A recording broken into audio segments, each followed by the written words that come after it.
Class 10 exercise 5.2 का हम लोग पिछले वीडियो में 7 नंबर तक देख चुके थे। आइए आज 8 नंबर देखते हैं। 8 नंबर क्या कह रहा है कि एक एपी में 50 पद हैं। कुल कितने पद हैं? 50 पद हैं, जिसका तीसरा पद 12 है और तीसरा पद क्या दे रखा है? 12 दे रखा है। अंतिम पद 106 है। अंतिम पद कितना है? 106।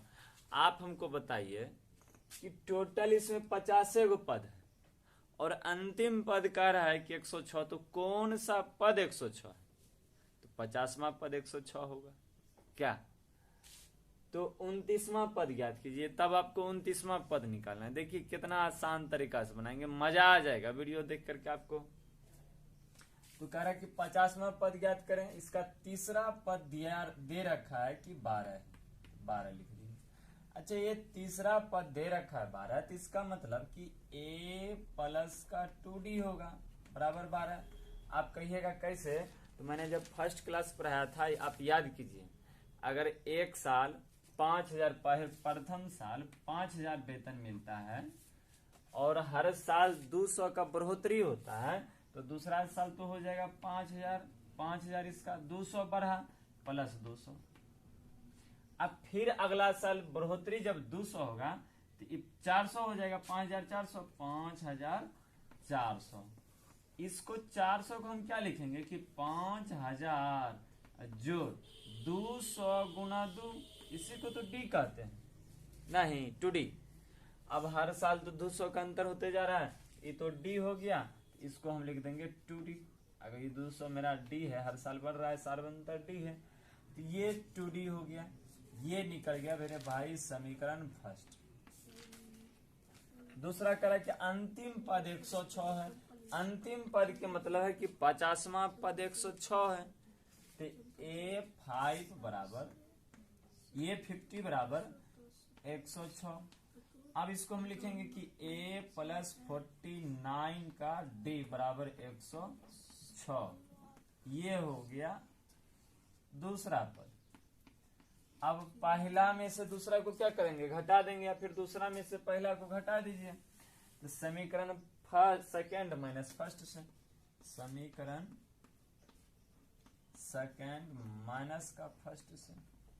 अब भैया बताओ, समीकरण सेकेंड है कि a plus 49d equal to 106 और दूसरा समीकरण है a प्लस का 2d इक्वल टू 12।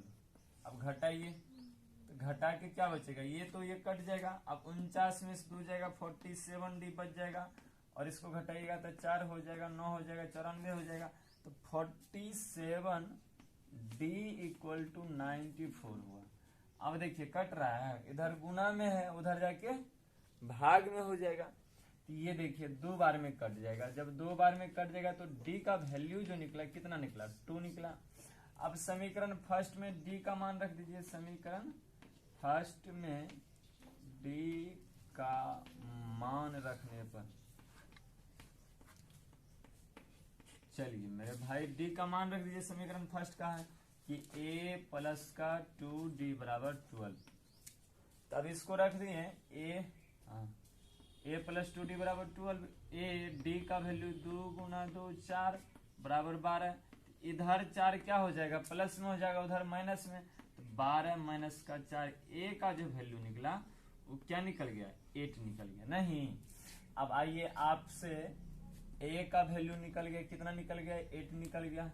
d का यहाँ आपको वैल्यू निकल गया, कितना निकल गया?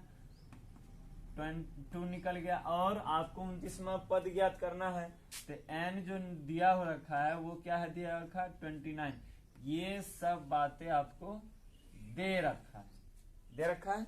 तब आपको क्या करा? 29वां पद निकालने, तो an का फॉर्मूला लगा दीजिए जो फर्स्ट सवाल में मैंने बताया था। आई होप यू कि आप समझ रहे होंगे। इसको साफ करके इसको देखते हैं क्या करा अगला। चलिए, अब कह रहा है तो 29वां पद ज्ञात करें। तो a का जो वैल्यू दे रखा है वो an फॉर्मूला लगाइए। an बराबर a प्लस का n माइनस का 1 इंटू डी। तो a का जो वैल्यू दे रखा है 8 दे रखा है। n माइनस 1, n का वैल्यू 29 माइनस का 1 इंटू डी का वैल्यू 2। तो ये देखिए 8 प्लस 28 हो जाएगा गुना 2, 28 गुना 56, तो 8 जोड़ 56, तो 8 6 14 के 4 बाकी 1 5 1 6 64 आंसर। आई होप यू कि आप समझ रहे होंगे। अगर आप किसी भी वीडियो में अगर आप सवाल देखे और आप नहीं समझे तो आप हमको कमेंट करके बताइए कि सर हम नहीं समझे। आपको हम अपना ऐप दे देंगे, वहाँ भी आपको पूरा क्लास मिलेगा और फिर से आपको बखूबी समझाने का प्रयास किया जाएगा। आई होप यू अभी कि आप समझ गए होंगे। नेक्स्ट सवाल देखते हैं क्या कहता है। आइए 9 नंबर देखते हैं। यदि किसी एपी के तीसरे और 9वें पद क्रमशः, क्रमशः का मतलब होता है कि जो पहले दे रखा है उसका वैल्यू पहले है, जो बाद में दे रखा है उसका वैल्यू बाद वाला है। तो तीसरे पद का वैल्यू 4 है और 9वें पद का जो वैल्यू है माइनस का क्या है 8 है। इसका कौन सा पद शून्य होगा? तो मेरे भाई तीसरा पद मतलब कि a3 बराबर 4 दे रखा है, 4 दे रखा है। चलिए थोड़ा सा इधर लिखते हैं, a3 बराबर 4 दे रखा है और 9वें पद a9 बराबर माइनस का 8 दिया हुआ। तो a3 का मतलब क्या हुआ कि a प्लस का 2d बराबर 4 दे रखा होगा? नहीं, ये हो गया समीकरण फर्स्ट। 9 का वैल्यू क्या हुआ कि a प्लस 8d बराबर माइनस का 8 दिया होगा। ये हो गया दूसरी बात। चलिए अब क्या है कि सेकंड में से फर्स्ट को घटा दीजिए, समीकरण सेकंड माइनस फर्स्ट से। तो सेकंड समीकरण क्या है कि a प्लस का 8d बराबर माइनस का 8 और फर्स्ट का क्या है कि a प्लस का 2d बराबर माइनस का 4। इसको चिन्ह बदल दीजिएगा, ये से ये कट गया, अब 8 में से 2 जाएगा तो 6 बच जाएगा। अब इसको देखिए माइनस माइनस प्लस हो जाएगा, तो ये हो जाएगा माइनस का 12, तो 6 से कटेगा तो क्या बार में कटेगा 2 बार में कटेगा। डे का जो वैल्यू क्या आएगा माइनस का 2 आएगा। ये बात एक निकल गई हमसे डी। अब जब डी निकल गया तो ए का तो वैल्यू आराम से निकल जाएगा कि a प्लस 2d बराबर 4 दे रखा है, d का वैल्यू -2, तो a प्लस का 2 गुने माइनस का 2 बराबर 4, तो 2 दूना क्या निकल गया 4, a बराबर 4 घटा 4, तो a बराबर क्या निकल गया 0। अब देखिए लॉजिक जरा सा आप सोचिए, ध्यान से क्वेश्चन समझिएगा। आपसे कह रहा है इसका कौन सा पद शून्य, शून्य का मतलब 0 होगा। तो देखिए यहाँ a बराबर क्या निकल गया आपको 0। इसका मतलब हुआ कि पहला पद जो होगा वो क्या होगा 0 होगा। आई होप यू कि आप समझ गए होंगे। कौन सा पद शून्य होगा, तो ये पहला पद क्या होगा इसका शून्य होगा। आइए सवाल नंबर 11 देखते हैं। यहाँ लिख दीजिए कि प्रथम पद शून्य होगा, प्रथम पद शून्य होगा। n का जो वैल्यू आया कितना आया मेरे भाई, n का जो वैल्यू आया 1 आया। चलिए नेक्स्ट क्या कहता है, किसी एपी का 17वां पद। अब आपके पास एपी दे रखा है नहीं दे रखा है, कह रहा है कि 17वां पद जो है उसके 10वें पद से 7 अधिक है, यानी कि 17वां पद से 10वां पद 7 क्या है ज्यादा है। इसका सार अंतर ज्ञात करें। इसका मतलब है कि डी का हमसे क्या पूछ रहा है, वैल्यू पूछ रहा है। तो मेरे भाई एक बात बताइए, इस दोनों में अंतर कितना का है, लॉजिक समझिएगा। 17 और 10 में अंतर कितना का है 7 का है ना, और ये ज्यादा कितना है 7 ज्यादा है। इसको भाग दे दीजिए तो क्या बार में कट गए एक बार में, यानी कि एक पद क्या है ज्यादा है। आइए इसको बना करके देखते हैं कैसे ज्यादा है। तो 17वां पद है तो इसका मतलब है कि A17 होगा। अब कह रहा है कि 10वां पद है तो और उससे 10वां पद लिख देते हैं, ये 10वां पद 17वां पद जो है 10वां से 7 अधिक है, तो इससे जो है ये क्या है 10 कम है, मतलब ये घटा करके 7 बचा। इससे ही ज्यादा हो गया, घटा दिए तो 7 बचना चाहिए, नहीं यही बात कह रहा है 7 बचता है, तो मैंने लिख दिया। इसका मतलब हुआ कि a प्लस का 16d होगा माइनस a प्लस का, इसको हम क्या लिखेंगे, इसको हम लिखेंगे 9d equal to 7। a plus का 16d माइनस का a माइनस का 9d बराबर 7।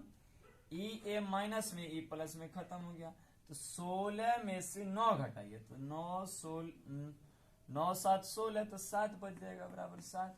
अब इधर गुना में उधर जाके भाग में, तो d बराबर हो जाएगा 7 बटा का 7, क्या बार में खाया 1, तो d का जो वैल्यू हुआ कितना हो गया 1 हो गया। सार्वंतर ज्ञात करें मतलब d ज्ञात करें तो 1 आ गया। आई होप यू कि आप समझ गए होंगे। नेक्स्ट सवाल देखते हैं। 11 नंबर जो सवाल है ये दो तरीके से बनेगा, एक तरीका तो तुरंत बन जाएगा, दूसरा इसका लॉन्ग प्रोसेस है।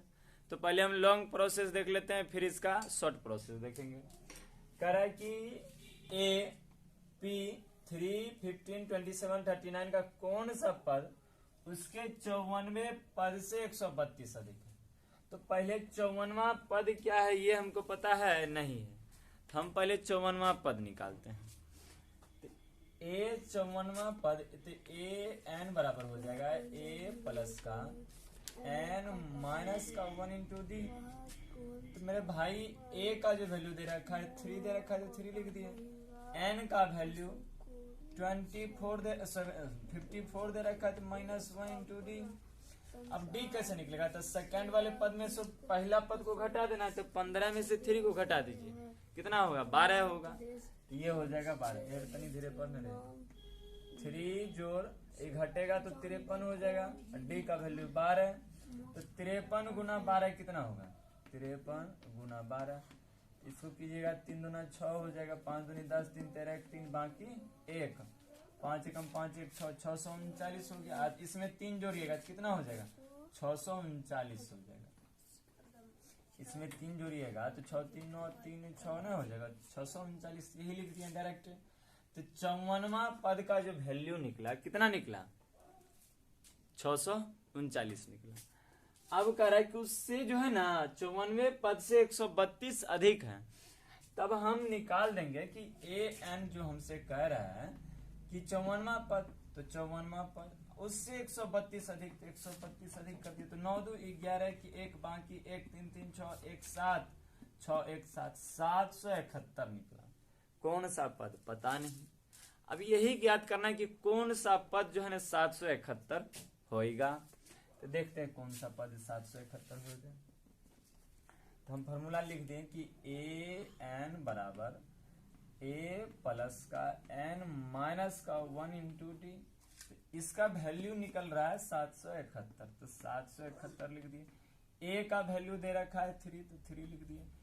n माइनस का 1, तो n का वैल्यू क्या है पता नहीं है, n माइनस का 1 इंटू डी का वैल्यू 12, तो 12 इधर प्लस में है, इधर आके माइनस में हो जाएगा, तो घटेगा तो कितना होगा, तो 8 3 11, तो 8 हो जाएगा, 6 हो जाएगा 768 प्लस का n बराबर गुना कीजिए तो 12n हो जाएगा, माइनस का 12 हो जाएगा, इधर माइनस में इधर आके प्लस में, तो 768 जोड़ 12 बराबर 12n। इसको जोड़िए 8 2 10 के 0 बाकी 1 6 1 7 1 8 कितना हुआ 780, 12n हो गया। अब 12 क्या है गुना में है, इधर आके भाग में, तो n का जो वैल्यू होगा 780 बटा का 12 हो जाएगा, तो 12 6 72 हो गया, तो 72 हो जाएगा, तो फिर कितना बच जाएगा 6 बच जाएगा, 12 5 60 बच जाएगा, यानी कि 65वें पद जो होगा वो जो होगा 54वें पद से 132 अधिक होगा। कौन सा पद 65वां पद। अब इतना बनाने की कोई आवश्यकता नहीं, ये एकदम एक लाइन में देखिए बन जाएगा, कितना आसान सा है। इसको आप लिख लीजिए या फिर स्क्रीनशॉट ले लीजिए, देखते हैं कि ये सवाल कैसे बनेगा। तो मेरे भाई कह क्या रहा है कह रहे हैं हमसे डी दे आ रखा है, डी कितना है 12 दे रखा है, तो ए एन का एनवा पद ज्ञात करना है। तो एनवा पद कैसे ज्ञात करेंगे, कह रहे 94 पद, तो 94 पद से कितना ज्यादा है 132 ज्यादा है, तो 132 ज्यादा है। इसका सार्वंतर डी क्या है, तो डी 12 दिया हुआ है, तो 12 से इसको डिवाइड कर दीजिए, भाग दीजिएगा तो एक बार में कट जाएगा, फिर एक बार में कट जाएगा, तो एन का जो वैल्यू निकल जाएगा 4 1 5 हो जाएगा, 5 1 6। आंसर आई होप यू कि आप समझ गए होंगे।